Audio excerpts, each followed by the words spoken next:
In Money Matters, the JSE All Share Index was up in early trade, extending gains for a fifth straight session, supported by improved risk sentiment in global markets despite hawkish comments from the U.S. Federal Reserve.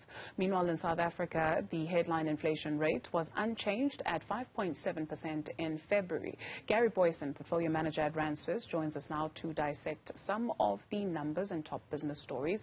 Afternoon to you, Gary. So give us a sense of how the markets are performing so far at midday trade. Yeah, so seeing a little bit of divergence in the underlying sectors. The All Share Index is positive still at the moment, up about 0.2%. We have the Resource Index really flying up 1.4%, but the industrials under a little bit of pressure as we see some falls in Naspers and Process after a down day in Hong Kong for Tencent. So we did get the announcement yesterday that there were all sorts of share buybacks happening potentially for Alibaba and some of the Chinese tech counters, but they are on the back foot this morning.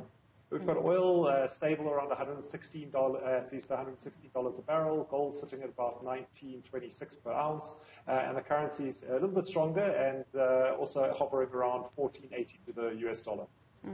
Consumer inflation held steady at 5.7% in February. Talk us through your immediate reaction to the figures and what clues does this data give us about tomorrow's MPC decision? Some pundits saying that interest rates will be hiked. Well, it's a good question. I think my first reaction to the data was that's too low. We're still within the target band, but obviously on an analysis of the numbers, you can see that it's not taking into account the expectations and certainly the price increases that will likely come through from the Russia-Iranian conflict.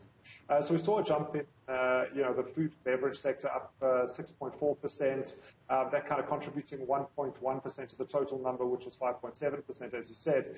But the problem is that this is very backward-looking. The Russia-Ukrainian war started on the 24th of February, and the way that this number is measured, they take the number 7th and they work back to the month. But we'll probably only see those price increases coming through and I think the Monetary Policy Committee meeting is going to be cognizant of that. So we have penciled in a 25 basis point hike, so 4.25%, but I think you'll definitely hear commentary from the governor around the situation that's unfolding in the Ukraine, specifically because of its impact on grain prices.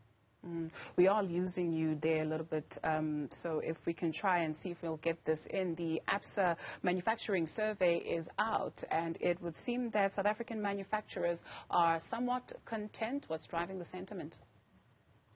So again, these numbers are coming out from a survey of around 700 people that was before the Russia-Ukraine conflict. So for January and February, we did see an increase in the optimism around manufacturing.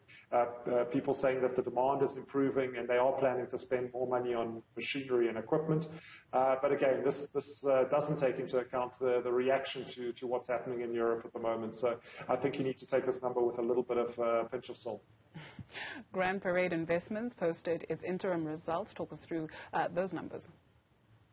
So Grand Parade obviously is concluding the transaction to sell Burger King South Africa. So that's coming out of the numbers at the moment. And part of that is why we're seeing revenue down a little bit to around 49.4 million. Really what's left inside Grand Parade as a business is obviously the investment in Mac Brothers, which is struggling at the moment.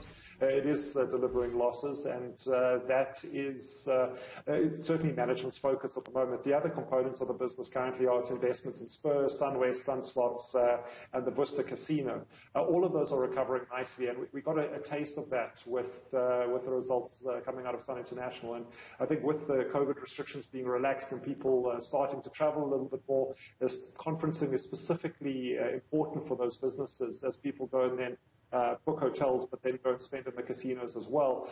That is improving. So I think a little bit better for Grand Parade, but a very different business to what it was a year ago.